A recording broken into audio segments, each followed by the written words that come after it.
அனுரவின் வெற்றியை கொண்டாடும் யாழ்ப்பாணம் தேசிய மக்கள் சக்தியின் காரியாலயத்தை திரண்ட ஆதரவாளர்கள். புலமை பரிசில் வினாத்தாள் விவகாரம் திட்டமிடல் பணிப்பாளர் கைது. 11 மாத குழந்தை உயிரிழப்பு முல்லைத்தீவில் சம்பவம். அனுரகுமாரவிற்கு சீன ஜனாதிபதி வாழ்த்து.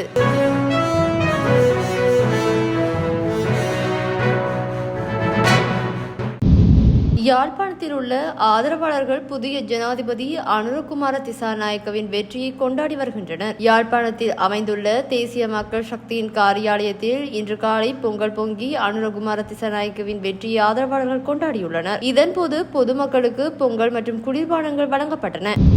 5 புலமை பரிசில் பரீட்சை வினாத்தாள் விவகாரம் தொடர்பில் மேலும் ஒருவரை குற்ற புலனாய்வு பிரிவினர் கைது செய்துள்ளனர். மகரகம தேசிய கல்வி நிர்வாகத்தில் திட்டமிடல் பிரிவின் பணிப்பாளரை இவ்வாறு கைது செய்யப்பட்டதாக போலீஸ் ஊடக பேச்சாளர் நிகால் தல்சுவ தெரிவித்துள்ளார்.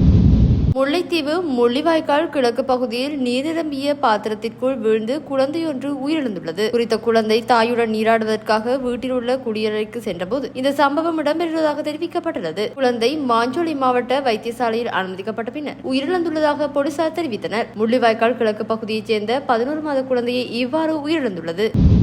இலங்கையின் புதிய ஜனாதிபதியாக தெரிவு செய்யப்பட்டுள்ள அனுரகுமார திசாநாயக்கவிற்கு சீன ஜனாதிபதி ஜி ஜின்பிங் தனது வாழ்த்துக்களை தெரிவித்துள்ளார். சீன ஜனாதிபதி தனது அறிக்கையில் தெரிவித்துள்ளதாவது: சீன அரசாங்கத்தின் சார்பிலும் மக்களின் சார்பிலும் வாழ்த்துக்களை தெரிவித்துக் கொள்கின்றேன். இலங்கையும் சீனாவும் பாரம்பரிய நட்பு அயல் நாடுகள். இரு நாடுகளும் ராஜதந்திர உறவை ஏற்படுத்தி 67 வருடங்களாகின்ற நிலையில் இரு நாடுகளும் பரஸ்பரம் ஒருவருக்கொருவர் புரிந்துணர்வையும் ஆதரவையும் வழங்கி வருகின்றன. இதன் மூலம் இரு நாடுகளும் நட்புறவுமிக்க சகவாழ்வு, வெவ்வேறு அளவிலான நாடுகளுக்கு இடையிலான பரஸ்பரம் நன்மை அளிக்கக்கூடிய ஒத்துழைப்பு ஆகியவற்றிற்கான சிறந்த உதாரணங்களாகும். நான் இலங்கை சீன உறவுகளிற்கு பெரும் முக்கியத்துவத்தை வழங்குகின்றேன். உங்களுடன் பாரம்பரிய நட்புறவை முன்னெடுப்பதற்கும் பரஸ்பர அரசியல் நம்பிக்கையை வலுப்படுத்துவதற்கும் புதிய பட்டுப்பாதை திட்டத்தில் வெற்றிகரமான விடயங்கள் சாதிப்பதற்கும் நான் ஆர்வமாக உள்ளேன்.